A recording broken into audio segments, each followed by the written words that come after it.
You know, it's amazing to me when people found out that James Gunn and Peter Safran were going to run DC. A lot of people seem to forget where James Gunn stands on the aisle of in terms of like identity politics and whatnot.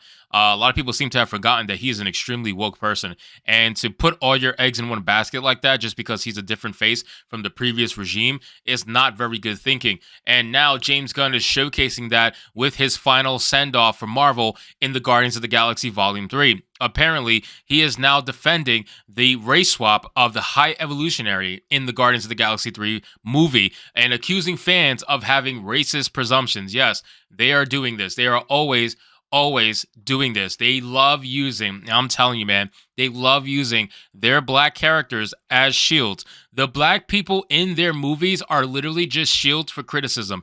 Any reason they have to use them, they will absolutely use them. And you know what's sad? A lot of black people are perfectly fine with being used as shields as long as they get their payday. And that's all that matters to them. And some of them are just perfectly okay. Like they're just like honestly thinking like this is not that big of a deal. I don't understand why people are making it into a big deal. And the funny thing is, they're not even that's like, I just don't understand, man. Why would you be fine with being a shield for these fucking like corporations? But of course, it is what it is. So apparently, this article comes to us from good old Bounding into Comics, and it says, James Gunn, the current CEO of DC Studios and the director of Guardians of the Galaxy Volume 3, took to Instagram to accuse a fan of having a racist presumption for decrying the race swap of the High Evolutionary in the upcoming Marvel film.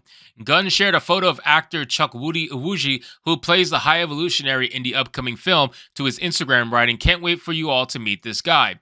Now, I just don't understand. Why is it that every time they do a race swap, it is almost always to a black character?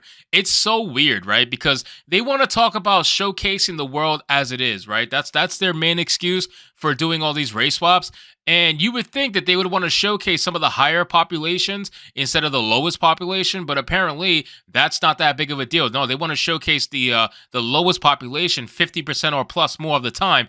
It's just not numerically making sense. But of course, they do that because that's the population that gets pandered to the most. And you know it's fucking true. Black people get pandered to the most in this country by far by white liberals that are experiencing white guilt, and they want to use their progressive politics to control the minorities. That's what they want to do. They try to pretend like they're on your side when you know they're not on your side, and they think the most racist thoughts of everybody else in the world, and they pass it off as reverse racism or something along those lines, and they try to say, "Oh no, we're just trying to help you. That's all we're doing. We know that you are less fortunate. We know that you don't have the privileges that we do. We're white. We're above you." Like this is what they really think. Like I just don't get why people are totally okay with that, and they don't notice the fucking hypocrisy that are exhibiting from these people. But it is what it is. So it says one of the fans responded to the post, writing, "Damn it, another white guy they made into a black guy. Why couldn't they just leave him white? Or I don't know, pick a different minority. How about Asian or gasp a Latino?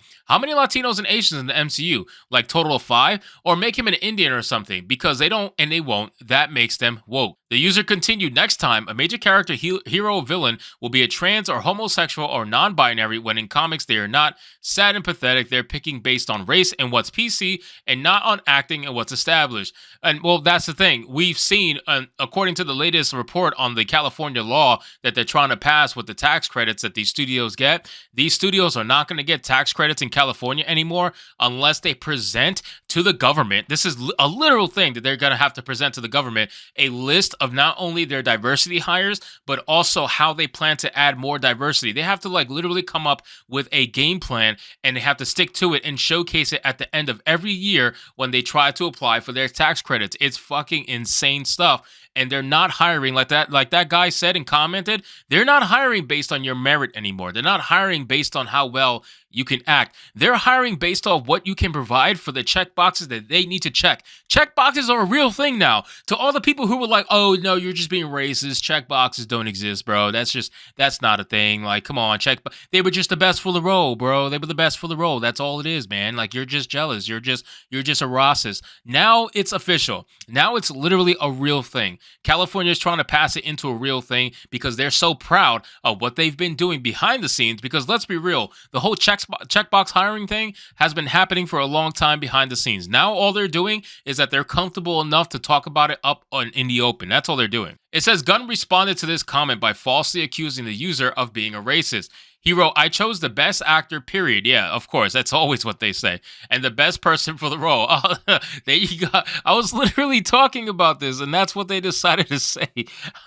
They're so like fucking predictable. It really is painful at this point, just how unbelievably predictable they are. They don't even make it exciting anymore. You know what I mean? Like it's so just plain at this point. You know it's coming. You know the race swap is coming. You already know they're gonna say they picked the best person for the role. The best person for the role just happens to always be fucking black. It's just always the same race all the single time. It's amazing. If it happens one way with white people, you're called racist. But if it happens with black people, they're just the best for the role. That's just all.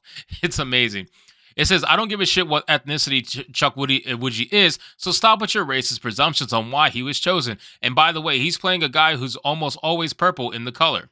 It's ironic that Gunn not only accuses his fan of having racist presumptions, but he thinks his fan is so stupid to believe that the Walt Disney Company doesn't have quotas when it comes to casting. The casting quota was published right on the Walt Disney Company's Reimagine Tomorrow website, where it stated by 2022, 50% of regular and recurring characters across Disney General Entertainment scripted content will come from underrepresented groups. And there you go. Literally, 50%.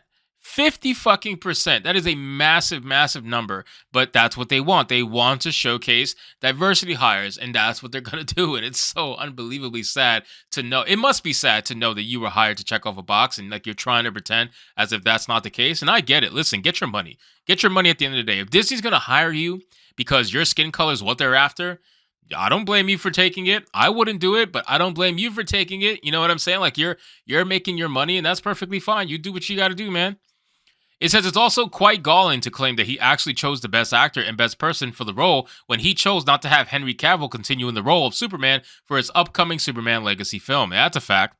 Gunn claimed he didn't fire Cavill, but instead tried to spin the firing by saying Henry was never cast. He told The Hollywood Reporter, "We didn't fire Henry. Henry was never cast." He then relayed for me, "It's about who do I want to cast as Superman and who do the filmmakers we have want to cast. And for me, for this story, it isn't Henry." It's really odd that his answer for why he didn't continue with Henry Cavill as Superman had nothing to do with him finding the best actor and person for the role. It seems apparent that they didn't play a factor in his decision to give Cavill the boot. YouTuber Eric July also noted while discussing the race swap of Hawkman in Black Adam that they claimed they got the best person for the job for a race swap role is a load of bunk. He explained, "Those familiar with the industry, you know how precise they are with their casting. This stuff doesn't happen on accident. Doesn't happen as often as it does recently by accident. This is something that they wanted to do, and they always do." And I say that all the time too. It's very obvious that you can see what is meant to be and what's not, right? Like what's meant to be purposeful and what's not. And when it comes to the casting, it is purposeful. It is so purposeful because there's no way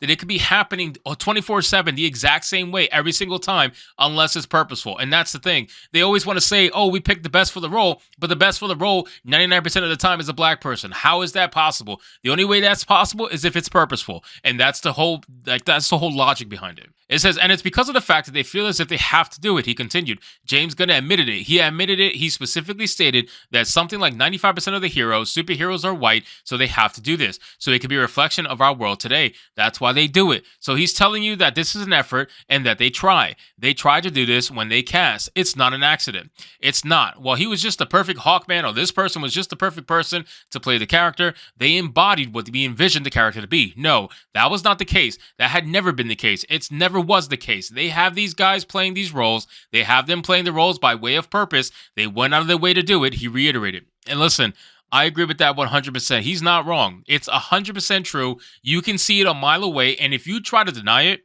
you're just either shilling for the progressive left or you really are just that ignorant to not see what's right in front of your face at the end of the day. So it's not going to surprise me if they continue to do this. James Gunn is going to bring this into the new DCEU, I promise you. And those of you who are super hyped for James Gunn to save the world, well, I unfortunately have bad news to tell you. So anyway, guys, thank you so much for watching this video. I hope you did enjoy it. If you did, consider leaving me a subscribe. I would greatly appreciate it. Don't forget to like the video, comment, let me know what you thought, and I'll see you guys on the next one. Hypnotic out.